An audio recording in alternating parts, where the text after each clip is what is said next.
Et c'est une opportunité pour deux raisons. D'une part, donc, il ne s'agit plus d'assurer les véhicules de manière séparée, mais en groupe, avec la possibilité d'avoir des conducteurs différents, des usages plus volatiles.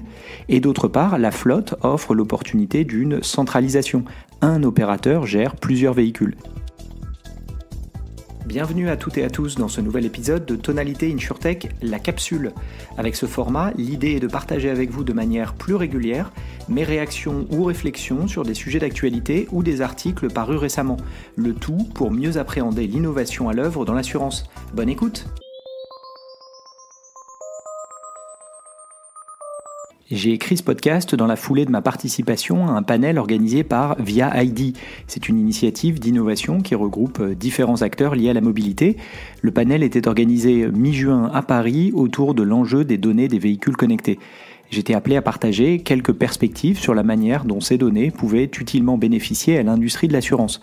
Autour de la table était également présent un éditeur de solutions de données et cartographie routière, la branche data d'un constructeur auto, une spécialiste des questions de cybersécurité et un acteur représentant les réseaux de réparation.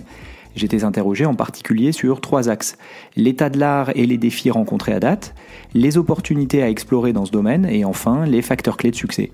J'ai donc repris cette trame pour vous partager les grandes lignes de ce que j'ai eu l'occasion de détailler durant ce panel. Tout d'abord, l'état de l'art et les défis rencontrés à date. En effet, cette thématique de la donnée liée aux véhicules connectés n'est pas nouvelle, même si elle s'accélère à mesure que la connectivité des véhicules elle-même s'étend, notamment avec l'essor du véhicule électrique. Nous reviendrons sur ce point dans la seconde partie. Ainsi, le premier challenge que je voulais évoquer n'est pas nouveau, il me semble, et se pose dès que le jeu de la donnée est mis en avant. Il s'agit de l'acceptabilité par les clients à partager leurs données, avec la question de la valeur en retour. Dit autrement, je veux bien partager mes données, mais pourquoi faire ? On l'a vu avec la réglementation RGPD, parfois vue comme un moyen de rééquilibrer le pouvoir face aux géants technologiques. En réalité, on continue tous les jours à partager des données avec Google, par exemple, en utilisant ces services gratuits. Enfin, gratuits du point de vue monétaire, car en échange de ces services gratuits, entre guillemets, on accepte de partager nos données, considérant que la valeur obtenue en retour vaut le coût. Coût COUT et coût COUP. Mention particulière pour celles et ceux parmi vous qui, comme moi, ont un téléphone qui tourne sur Android. Les informations Google poussées automatiquement sur le téléphone à partir des informations glanées sur le calendrier, les emails, les localisations, etc. Toutes ces informations sont très précieuses au quotidien, je trouve. A l'inverse, quand certains acteurs de l'assurance se lancent dans des projets liés à la donnée, espérant que leurs clients partageront ces données avec eux, ils sont souvent confrontés à la question du « pourquoi faire ?» En échange de ces données personnelles, quelle valeur pour le consommateur ?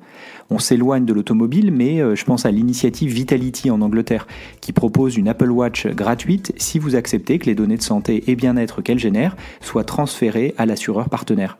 La valeur ici très claire, partage de données contre Apple Watch.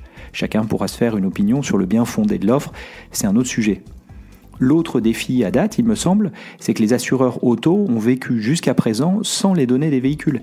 Et l'industrie tourne bien comme ça. Donc ça pose la question du besoin. Est-on face à un réel besoin ou est-ce un plus, un nice to have en anglais ? Et donc, quel prix peuvent imaginer en tirer les constructeurs auto qui parfois, et c'était rappelé par certains participants dans l'audience, projettent des opportunités de revenus liées à la vente des données qui s'annoncent gigantesques. Quel usage les assureurs peuvent-ils faire de ces données ? Dit autrement, quelle est la valeur ajoutée de ces données générées par les véhicules connectés ? C'est une question fondamentale selon moi. D'autant que les assureurs ont d'autres sources de données liées à l'usage et au comportement, des données en direct. Souvenons-nous de la première vague de télématiques avec des boîtiers physiques placés dans le véhicule. C'était une manière de générer de la donnée directement depuis le véhicule. La seconde vague, plus précise, s'appuyait sur les prises OBD et venait utiliser les données fournies directement par le véhicule lui-même. Enfin, la troisième source de données live, et pour le coup tout le monde en est déjà équipé, c'est le smartphone. Certes, la donnée qu'il génère est sûrement moins précise, mais le taux d'équipement est proche de 100%. Bref, si on part du principe que l'industrie de l'assurance peut bénéficier de données plus importantes, plus proches du véhicule et de son ou sa conductrice, il existe déjà des alternatives aux données que pourraient générer les véhicules demain. C'est à prendre en compte du point de vue du constructeur automobile dans leurs projets liés à la donnée. Si ces deux éléments sont des défis, il me semble que l'objectif est plutôt de chercher à les relever plutôt que les considérer comme des points bloquants. Deuxième partie, les opportunités à explorer. En effet, il me semble que certaines tendances en matière de mobilité, et dans l'automobile en particulier, posent la question du futur de l'assurance. J'y avais d'ailleurs consacré un épisode de podcast il y a quelques mois, traitant du futur de l'assurance dans le cadre de la montée en puissance de la voiture électrique. Je vous invite évidemment à l'écouter ou le réécouter, je mets le lien dans la description. Sans surprise donc, il s'agit là de la première opportunité que je vois, le passage aux véhicules électriques. En effet, à compter de 2035, la vente de véhicules thermiques sera interdite en Europe. La part de marché des véhicules électriques est donc amenée à augmenter forcément d'ici là.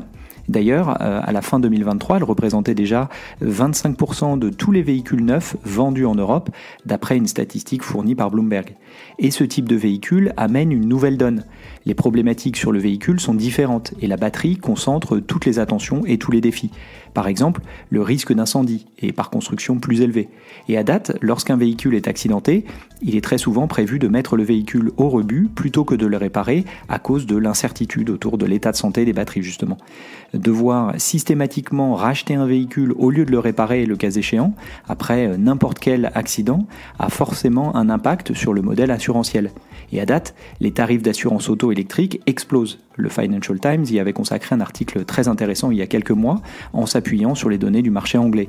Toujours est-il que la nature même des véhicules électriques impose, il me semble, de repenser la manière d'appréhender, mesurer et pricer le risque auto. Et j'ai pas fait mention de la manière de conduire qui est impactée elle aussi par la puissance même des véhicules. Cela ouvre donc la porte à l'utilisation de nouveaux jeux de données pour mieux appréhender ces risques émergents. Cela représente donc une opportunité pour exploiter les données générées par le véhicule connecté. L'autre changement à l'œuvre dans la mobilité, qui est selon moi une opportunité, concerne la bascule de la propriété vers l'usage des véhicules. Cela nous amène à la notion de flotte. Évidemment, ça n'est pas nouveau dans l'environnement professionnel, mais dans le mode domaine des particuliers, cette tendance amène également des changements qui demandent eux aussi de revoir la manière d'assurer. Et c'est une opportunité pour deux raisons. D'une part, donc, il ne s'agit plus d'assurer les véhicules de manière séparée, mais en groupe, avec la possibilité d'avoir des conducteurs différents, des usages plus volatiles. Et d'autre part, la flotte offre l'opportunité d'une centralisation. Un opérateur gère plusieurs véhicules. Il est donc à la fois plus facile de récupérer de la donnée en grande quantité pour pouvoir l'analyser puis l'exploiter le cas échéant.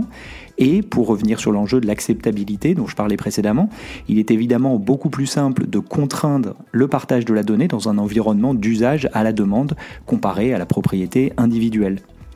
Enfin, je pense à l'opportunité d'utiliser la donnée pour mieux appréhender certains segments de clients. Celui qui me vient en tête immédiatement est celui des jeunes conducteurs. Les porteurs de risques sont toujours frileux face à ce type de clients et les tarifs sont souvent extrêmement élevés. On l'a vu en Angleterre où des offres plus flexibles à l'usage ont gagné en popularité justement car ils permettaient de réduire le coût des polices d'assurance pour ces conducteurs. On peut imaginer, toujours pour revenir à la notion d'acceptabilité, que proposer un partage de données de conduite systématique en échange d'une couverture plus personnalisée pourrait s'entendre sur ce segment de clients. C'est donc un mélange de nécessité de repenser l'assurance auto dans le cadre de l'électrique ou de la montée en puissance des flottes, et de lien avec le client final, lien centralisé dans le contexte d'une flotte, lien contraignant le cas échéant dans certains segments de clientèle. C'est ce mélange qui ouvre selon moi plusieurs opportunités pour que les données générées par les véhicules connectés soient utiles dans l'assurance. Troisièmement, les facteurs clés de succès. Reste à développer des projets viables, ce qui m'amène à mettre en évidence quelques bonnes pratiques identifiées plus largement en matière d'innovation dans l'assurance. La première, basique, consiste à identifier un cas d'usage précis. Vouloir couvrir tous les clients ou tous les produits d'un seul coup est évidemment attractif sur le papier, mais souvent un gage d'échec quand il s'agit de déployer le projet. L'idée est à l'inverse de se focaliser sur une niche, au sens d'un segment de marché spécifique, pour commencer. Et c'est là que l'assurance prend tout son intérêt. Le marché est si gros que des niches peuvent également être des opportunités de marché intéressantes. Je pense évidemment aux jeunes conducteurs dont je parlais tout à l'heure, car ils sont nombreux. Tout le monde l'est un jour et celles et ceux qui sont au départ des nouveaux clients peuvent un jour devenir des clients historiques. En lien avec ce concept de niche, il faut accepter que le projet puisse être petit au départ. C'est d'ailleurs la nature même de la croissance exponentielle, tant mise en exergue dans l'innovation. C'est marginal pendant longtemps et tout d'un coup, ça décolle. Je vous invite à regarder sur Google quelques courbes exponentielles pour mieux appréhender le concept. C'est là qu'un cas d'usage spécifique, une niche, peut être perçu de deux manières différentes. Soit en pourcentage d'un plus gros marché, forcément cette perception peut être déceptive, soit en valeur absolue, et là, assurance oblige, l'opportunité peut être intéressante. Il est évidemment plus tentant de vouloir tout de suite couvrir l'intégralité d'un marché. En matière d'innovation, pourtant, la montée en puissance est souvent gage de succès. Et comme évoqué précédemment, pour revenir au cas particulier du sujet du jour, à savoir l'opportunité d'exploiter les données générées par les véhicules connectés dans l'assurance, il est loin d'être évident que l'opportunité soit réelle dans tout le marché de l'assurance auto. À ce titre-là, la nécessité d'identifier un cas d'usage précis, un segment de marché, une niche particulière où ces données pourront apporter une réelle plus-value est plus nécessaire que jamais, au-delà de toutes les considérations liées à l'innovation que je viens d'évoquer. Il faut donc accepter que l'opportunité soit petite au début et monte en puissance au fil de l'eau. La deuxième bonne pratique, qui est connexe à la précédente, je pense, est d'accepter que la chaîne de valeur soit partagée. Il est toujours tentant de vouloir développer une opportunité en solitaire ou, au mieux, centrée sur soi-même. Les constructeurs auto veulent devenir des assureurs, les assureurs veulent récupérer toute la donnée des véhicules. La vérité se trouve sûrement au milieu. La bonne pratique qui me vient en tête sur cette thématique, c'est sur le marché polonais, l'équivalent de TomTom là-bas, a lancé une initiative d'assurance. Il n'a pas du tout cherché à devenir assureur lui-même ou même à créer des produits spécifiques. Il s'est contenté en quelque sorte de distribuer des produits d'assurance. En revanche, il ne l'a pas fait auprès de tous ses clients. Il a utilisé les données dont il disposait, via son logiciel de cartographie, pour identifier au départ les 10% des meilleurs conducteurs et conductrices à qui il proposait des produits d'assurance auto. Au passage, c'est aussi une illustration de ce que j'évoquais précédemment sur la nécessité d'identifier une niche, ici les meilleurs conducteurs. Dans ce cas, seule la partie distribution est accaparée par ce nouvel acteur, le reste de la chaîne de valeur restant aux mains d'assureurs traditionnels. La troisième bonne pratique qui découle de ce partage de la chaîne de valeur, que je considère nécessaire, c'est d'être prêt technologiquement. En effet, s'il s'agit de s'insérer dans un environnement existant, il faut être à même de pouvoir se connecter aux autres acteurs, qui plus est sur le sujet de la donnée qui nous intéresse aujourd'hui. Il faut pouvoir recevoir, traiter et partager des données. Il faut donc disposer de l'infrastructure permettant d'exploiter les données dont on dispose pour leur donner du sens et créer de la valeur pour un acteur tierce qui en aura éventuellement le bénéfice, ou à l'inverse, être en mesure de recevoir les données produites par un acteur tierce et les intégrer dans ses propres processus. Au final, vous l'aurez compris, j'ai essayé de proposer une vision réaliste concernant ce marché des données générées par les véhicules connectés. Certes, les voitures sont de plus en plus connectées et il est tentant de vouloir exploiter ces nouvelles sources de données, c'est légitime. Cependant, c'est un sujet discuté depuis tant d'années qu'il appelle à de la prudence. C'est pourquoi, entre considérer que les constructeurs automobiles peuvent désormais remplacer les assureurs auto, ou considérer que l'assurance auto peut rester inchangée, j'imagine un scénario intermédiaire, car les opportunités offertes par les technologies, comme les besoins liés à de nouveaux marchés, sont réels et sont autant de raisons d'imaginer la prochaine génération d'assurance auto. C'est la fin de cet épisode, merci pour votre écoute. Si le contenu vous a plu, n'hésitez pas à le partager autour de vous, auprès de vos collègues. Puis ravi d'échanger ensemble, vous pouvez facilement me retrouver sur les réseaux sociaux, Twitter, LinkedIn. Et évidemment, je vous donne rendez-vous pour le prochain numéro de Tonalité InsurTech. À bientôt.